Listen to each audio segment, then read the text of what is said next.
This is the Mo Cheek sermon by Jason Goldtrap. This was made for the Central Church of Christ in Haines City, Florida on July 29, 2007. Rose Arena, Portland, Oregon, April 25, 2003. There is an NBA playoff, Game 3, between the Portland Trailblazers and the Dallas Mavericks. A young lady named Natalie Gilbert, 13 years old, has been chosen to stand up and sing the national anthem. She gets before the crowd and she says, "Oh, say can you see by the dawn's early lights what so proudly we hailed as the stars, that she forgot the lyrics in front of 21,000 people." As you can imagine, she felt odd, she felt terrible, felt embarrassed. She felt all alone.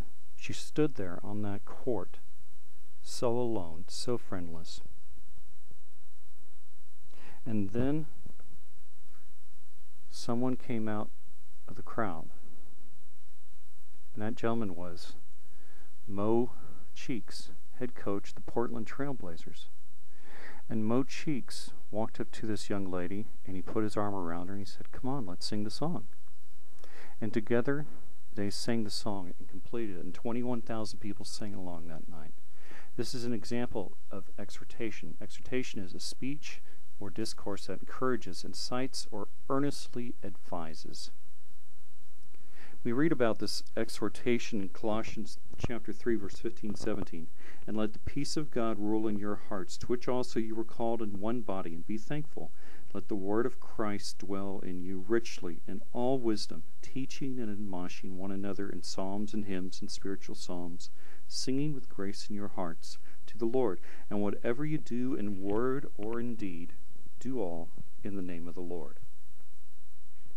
And so I'd like to ask the question today, friends, and that question is, are you Mo Cheeks?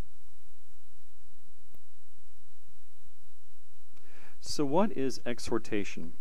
First and foremost, it is elucidation. In 1 John chapter 1, verse 7, it says, "But if we walk in the light, as he is in the light, we have fellowship with one another, and the blood of Jesus Christ, his Son, cleanses us from all sins." It is an expectation. Ephesians 5, verse 18 says, "Do not get drunk on wine, which leads to debauchery. Rather, be filled with the Spirit." Lastly, it is homework. Proverbs 22:6, "Train up a child in the way he should go, and when he is older, he will not depart from it."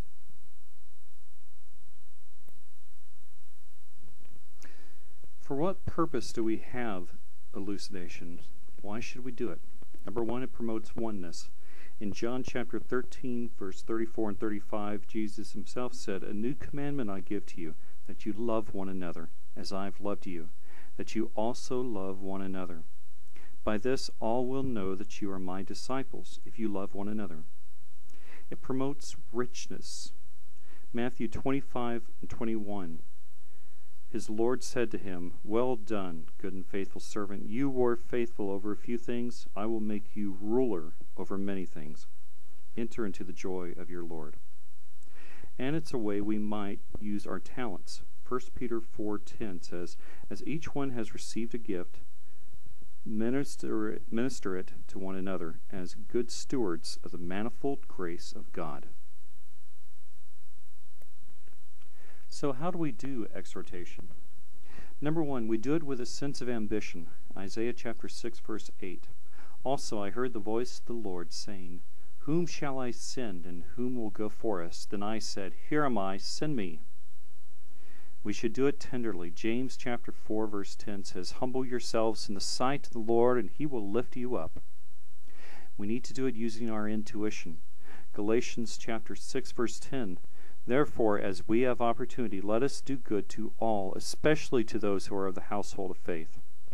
We need to do it using our organization skills. In Mark chapter 6, verse 35 and 34, Jesus performed a miracle using the loaves and the fishes with the assistance of the disciples. He did what he knew best. And we need to do it with an expectation of mental nutrition. James chapter 1, verse 21, "Therefore lay aside all filthiness and overflow of wickedness, and receive with meekness the implanted word, which is able to save your souls." In conclusion, this exhortation must be part of our daily lives. It must be a governing factor in who we are as a people. Colossians chapter 3, verse 1 and 2 says, "If then you were raised with Christ, seek those things which are above, where Christ is, sitting at the right hand of God. Set your mind on things above, not on things of this earth."